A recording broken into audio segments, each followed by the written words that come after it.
Segunda-feira, a pedra removida. O que essas passagens têm em comum? Marcos 16, 1 a 8 e Coríntios, capítulo 15. Vamos do verso 7. Ide dizei a seus discípulos, a Pedro, que ele vai adiante de vós para a Galileia. Lá o vereis, como ele vos disse. E saindo elas, fugiram do sepulcro, porque estavam possuídas de temor e assombro, e de medo nada disseram a ninguém.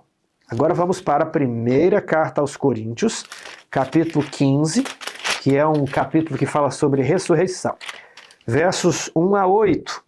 Irmãos, venho lembrar-vos o evangelho que vos anunciei, o qual recebestes e no qual ainda perseverais. Porque por ele também sois salvos, se retiverdes a palavra. Antes de tudo vos entreguei o que também recebi. Cristo morreu pelos nossos pecados, segundo as Escrituras. Foi sepultado e ressuscitou ao terceiro dia, segundo as Escrituras. E apareceu a Cefas e depois aos 12. Depois foi visto por mais de 500 irmãos, de uma só vez, dos quais a maioria sobrevive até agora, porém alguns já dormem. Depois foi visto por Tiago, mais tarde por todos os apóstolos, e afinal depois de todos foi visto também por mim, como por um nascido fora de tempo. Então, o que esses textos dizem? Que houve prova testemunhal da ressurreição de Jesus. Numa época onde temos vídeos de quase tudo que acontece em uma cidade. Vídeos de atropelamentos, vídeos de batidas de carro, vídeos de assaltos de celulares, vídeos de acidentes de avião. O avião caiu, havia uma pessoa filmando, né? Às vezes pensamos que as provas, elas precisam hoje ser fotografias, vídeos. Mas durante os 2000 anos que nos antecederam, a prova testemunhal tinha e a prova testemunhal ainda tem valor. Quando 2 ou 3 testemunhas reconhecem uma pessoa, olha, foi ele que entrou na casa, eu vi aquele carro. Essa prova testemunhal, ela tem muito peso na justiça criminal, na justiça do trabalho. Então, são os testemunhos das pessoas. E se isso é aceito no judiciário? Por que não aceitaríamos isso aqui na Bíblia também? Existe uma prova testemunhal. As mulheres foram incumbidas de contar aos discípulos. E aqui Paulo mostra que Jesus apareceu a Pedro, já havia aparecido às mulheres, depois aos 12 discípulos, e foi visto por mais de 500 pessoas, e muitos eram testemunhas vivas quando Paulo escreveu isso daqui. É muita gente para ver um equívoco, um engano. Você percebe? Eu estava vendo um debate do Dr. William Lane Craig, um dia desses. Ele estava debatendo com um cético, e o cético dizia, bem, os discípulos eles tiveram uma alucinação. Eles não viram Jesus. Veja como a prova testemunhal é forte. Ele queria rebater de que não há prova testemunhal.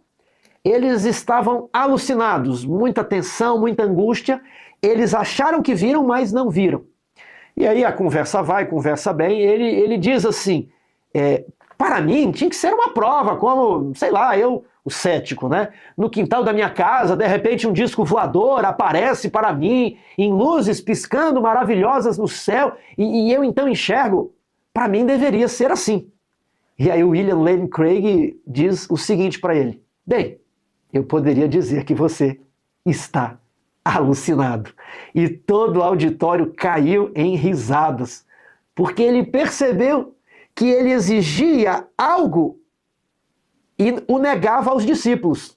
Mas o que ele exigiu para si foi o mesmo que ele negou aos discípulos, às mulheres, aos apóstolos. A prova testemunhal, viram Jesus.